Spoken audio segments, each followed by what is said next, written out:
Welcome back, Acacia readers, to another episode of Storytime on the Magic Carpet.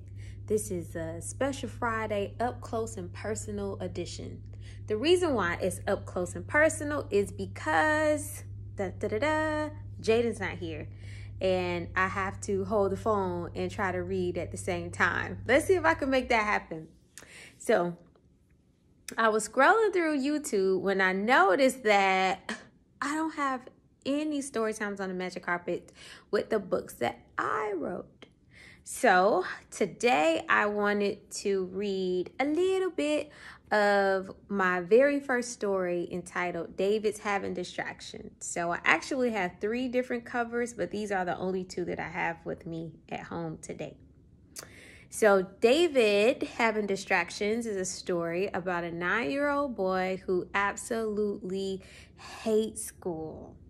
And he hates school because he feels like he doesn't really fit in. He overthinks a lot and he has a really wild imagination. And he has a hard time sitting still, like he has ants in his pants. So he feels like school is not the place for him to be. But unfortunately, his parents force him to go to school every single day. So I knew there was other boys and girls who felt this way. So what did I want to do? I wanted to create a story for you guys to tell your side of things and why you could maybe do something instead of school. I don't know. You have to read the book and find out. So I am going to read part of the book because it's like way too long for me to read the whole thing on Storytime on the Magic Carpet. It's like 82 pages. So let's see how this is going to go. Happy 2021, boys and girls, Acacia readers.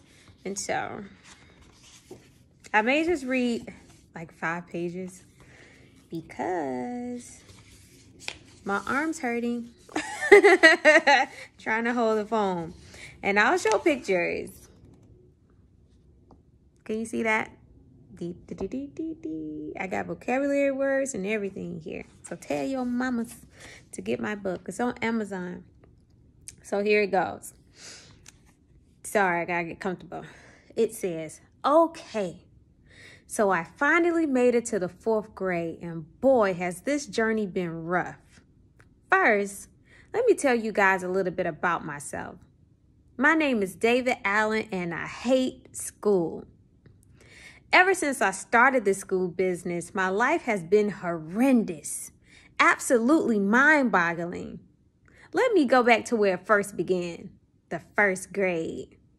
The teachers in the 1st grade were like prison guards. It's always sit down this, pay attention that, don't touch this, and they even stopped having snack time. And it was in this grade that I began to notice that I was different from the other kids.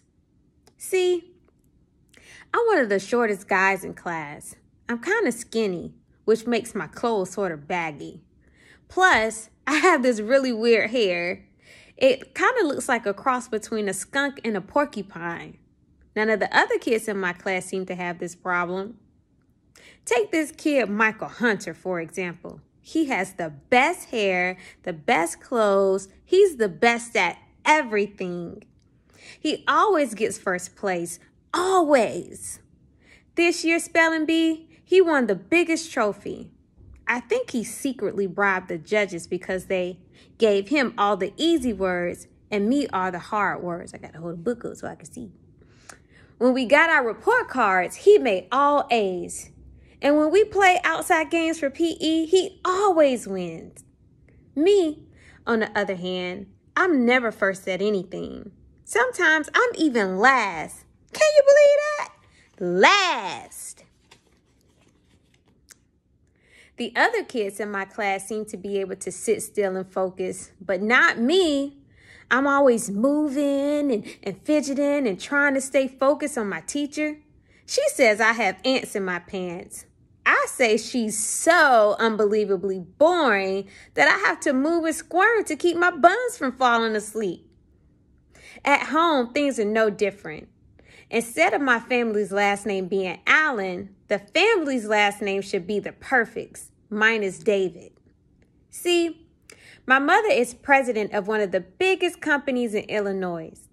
My dad is an Illinois state court judge.